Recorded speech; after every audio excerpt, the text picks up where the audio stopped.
Alors, pour entamer un nouveau chapitre qui sera en lien avec les vecteurs, on va faire quelques révisions de secondes. Donc, je vous ai mis des propriétés, des rappels sur les vecteurs. Qu'est-ce qu'on a comme premier rappel? Donc, les coordonnées d'un vecteur. Une petite formule de distance. Une petite propriété sur parallélogramme si et seulement si. Donc, si vous avez un doute, faites un petit dessin. Un parallélogramme, ok. A, B, C, D. Et vous remarquez que ABCD est un parallélogramme si et seulement si, donc les deux vecteurs que je vais tracer en bleu, AB et DC, sont égaux. La formule du milieu, c'est la moyenne des coordonnées, et voilà. Et pour l'exercice 2, un petit rappel avec la notion de collinéarité, c'est-à-dire que l'on peut exprimer un vecteur en fonction d'un autre, en multipliant l'un des deux vecteurs par un nombre réel, et on a certaines propriétés comme quoi la collinéarité de vecteurs conserve l'alignement et le parallélisme. Par exemple, vous voyez très bien, c'est la direction. Donc ici, si je fais le vecteur U et le vecteur V, pardon, ils sont collinéaires. Imaginons que V c'est le double de U, et les droites que je trace en rouge là sont bien parallèles, donc ça conserve le parallélisme. J'aurais pu aussi prendre dans l'autre sens. Donc par exemple ça me donne moins W, mais les vecteurs sont quand même collinéaires, ils sont juste de sens contraire. Donc typiquement le facteur qu'on va trouver, ce sera un facteur moins. On aura un nombre négatif en facteur, je sais pas, moins 2 par exemple. Ça on pourrait dire que c'est moins 2U, et ça c'est juste 2U. Mais on aurait quand même des droites parallèles. On aurait la même chose pour l'alignement de 3 points. C'est pareil, ça fonctionne exactement de la même manière. Bon. Vous avez deux petits exercices à faire. N'hésitez pas à mettre sur pause, moi je corrige tout de suite. Donc première question, calculer les coordonnées du vecteur AB et DC. Donc AB, je mets ses coordonnées, donc XB, les coordonnées de B moins celles de A. Pareil pour la deuxième coordonnée. Et je calcule. Attention, je ne veux jamais voir AB égale ça. Parce qu'on aurait deux objets de nature différente de chaque côté. À gauche, on a un vecteur, le vecteur AB. À droite, les coordonnées d'un vecteur. Donc non. On le met ici et on écrit AB coordonnées. Donc vecteur coordonnées, vecteur coordonnées. Donc AB, donc je remplace XB et XA. Donc XB c'est 3. Donc on se souvient, B, XB, YB. Donc le premier c'est l'abscisse, après c'est l'ordonnée. 3 moins, 3 moins 1.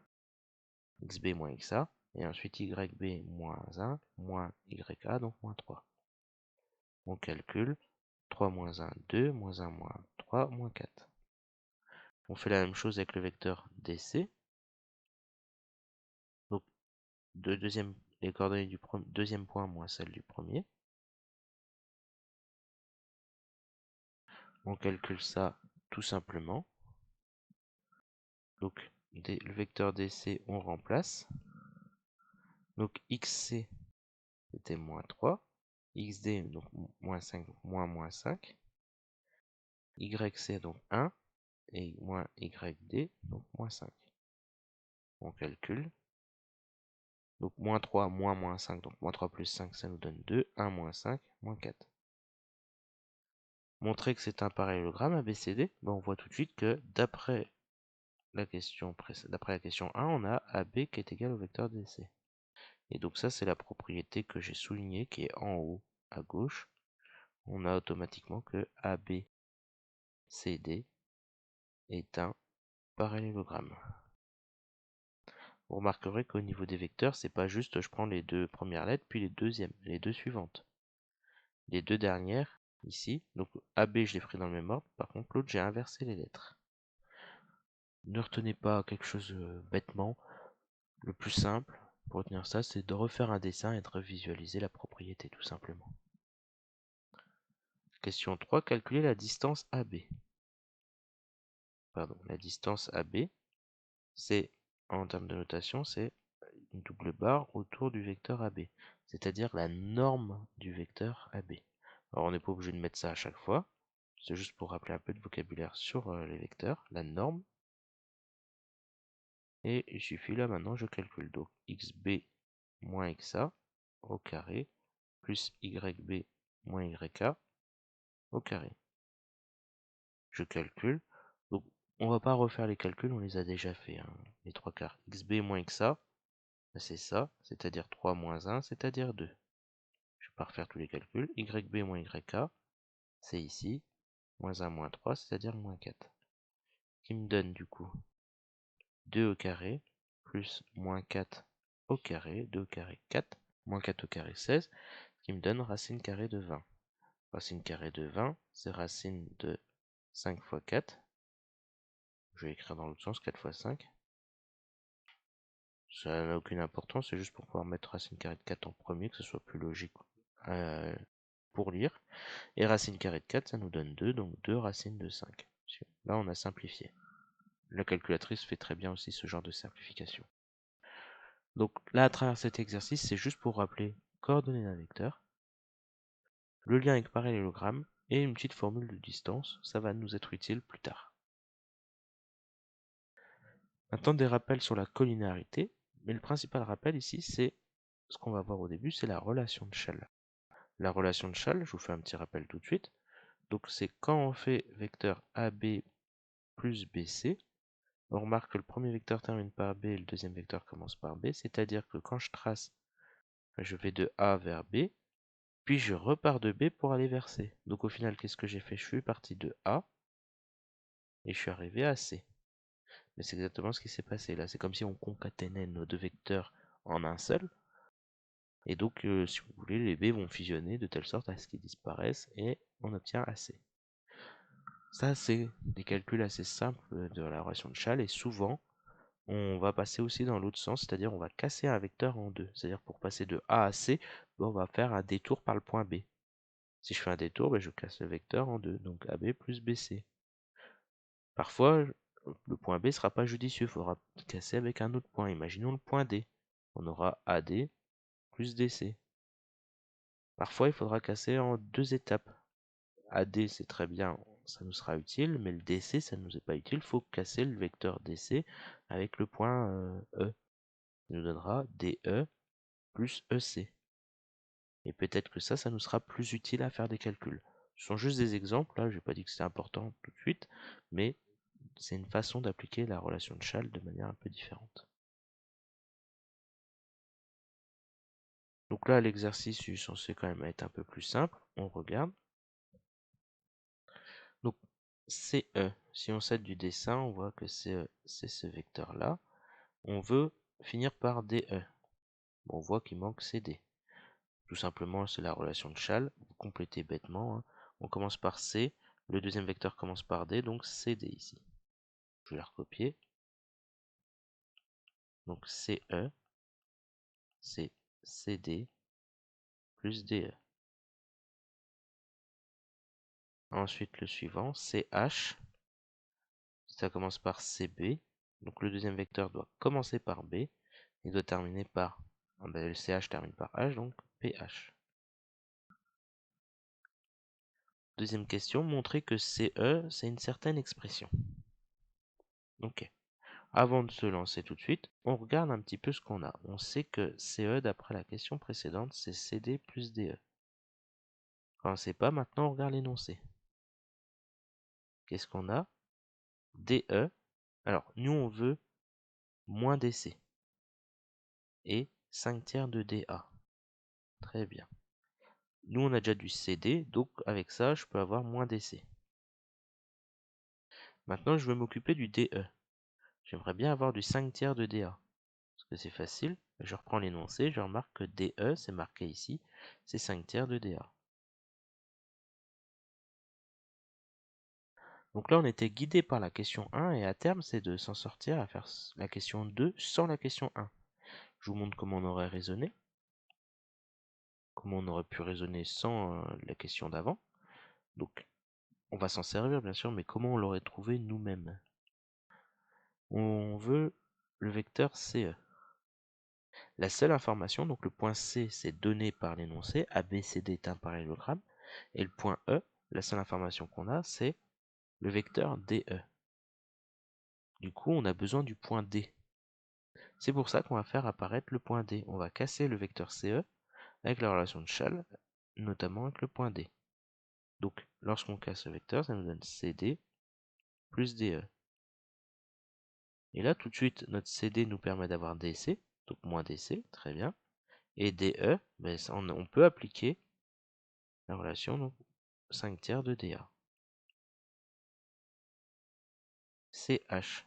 C'est exactement la même façon pour CH. Je regarde l'énoncé. Le point C, il est donné par ABCD d'un parallélogramme. Et le point H, j'ai uniquement le point B, parce que j'ai le vecteur BH dans l'énoncé tout au-dessus. Donc qu'est-ce que je fais? Ben, je vais découper mon vecteur CH en CB plus BH avec le point B du coup, parce que j'ai une information sur BH. Donc BH, je peux déjà le remplacer par 3/5 de BA. Je relis mon énoncé. Qu'est-ce que je veux? 3/5 de BA, j'en veux pas. Très bien, CB, j'en veux pas non plus. Bon, je vais écrire ça et on va réfléchir. Qu'est-ce qu'il me faut? J'ai du 3/5, il me faut du vecteur DC et du vecteur DA. Qu'est-ce que j'ai? J'ai CB et BA. Regardons sur le dessin le vecteur CB. Donc, j'ai ce vecteur-là, et moi je veux le vecteur DC. D'accord, ce vecteur-là, bon, ça va pas m'être utile. Et le vecteur DA. Ah, on remarque là, le vecteur DA, c'est le vecteur CB. Et pour quelle raison? Tout simplement parce que ABCD est un parallélogramme. Donc le vecteur CB, on a dit qu'on le changeait en vecteur DA. Très bien. Maintenant, regardons le vecteur BA. Ah, le vecteur BA, on remarque que c'est presque le vecteur DC. C'est le vecteur moins DC. Donc 3/5, et le vecteur BA, je le remplace par moins DC. Parce que c'est dans l'autre sens. DC, ça va vers la droite. Donc je vais effacer le dessin, je vais vous montrer, ce sera peut-être plus simple. Donc DC, c'est vers la droite. BA, c'est vers la gauche. Mais on sait que BA, c'est pareil que DC. Pardon, c'est pareil que CD. Et CD, c'est moins DC. Donc finalement, BA, c'est moins DC. Et c'est exactement ce qu'on voulait. J'ai bien du DC, j'ai bien du DA. Et quand je remets le DC en premier, j'aurai du moins 3/5 de DC plus DA. L'intérêt ici, si vous regardez bien, c'est que les deux vecteurs qui vont nous intéresser sont exprimés en fonction de vecteurs DC et DA. DC et DA. Donc ils sont exprimés selon deux mêmes vecteurs. Maintenant, il faut voir s'ils sont collinéaires. Et la collinéarité, je vous montre ici, sont collinéaires si et seulement si je peux multiplier l'un des deux vecteurs par un nombre pour retrouver l'autre vecteur. Vous remarquez que si jamais je multiplie CE par un certain nombre, je vais retrouver l'autre. En effet, si je le multiplie par 3/5, 3/5, donc la question 3, si je multiplie CE par 3/5, je l'ai pas fait au hasard, hein, vous allez voir pourquoi très rapidement, si c'est pas déjà vu. C'est grâce au facteur de DC. J'ai moins 1, et l'autre c'est moins 3/5. Moins 1 fois 3/5, j'obtiens bien moins 3/5. Donc je développe. Alors, 3/5 fois moins DC, donc moins 3/5 de DC, plus 3/5 fois 5 tiers de DA. Alors les 5 simplifiés, 3 simplifiés, ça me fait bien plus DA. Et ça, moins 3/5 de DC plus DA, et c'est la formule que j'ai trouvée juste avant, ça nous donne le vecteur CH. Donc qu'est-ce qu'on a? On vient de démontrer que 3/5 de CE, c'est-à-dire j'ai multiplié le vecteur CE par un nombre réel, et j'obtiens CH. Ça veut dire que nos deux vecteurs sont collinaires.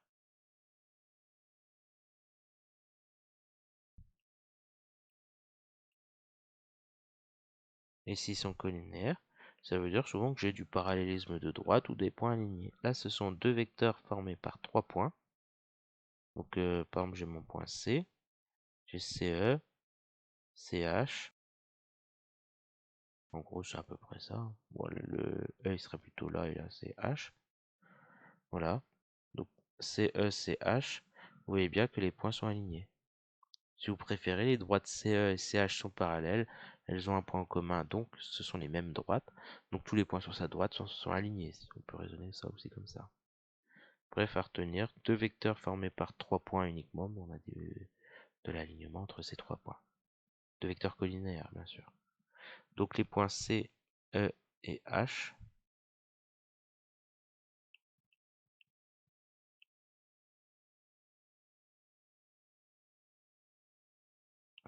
On va y arriver.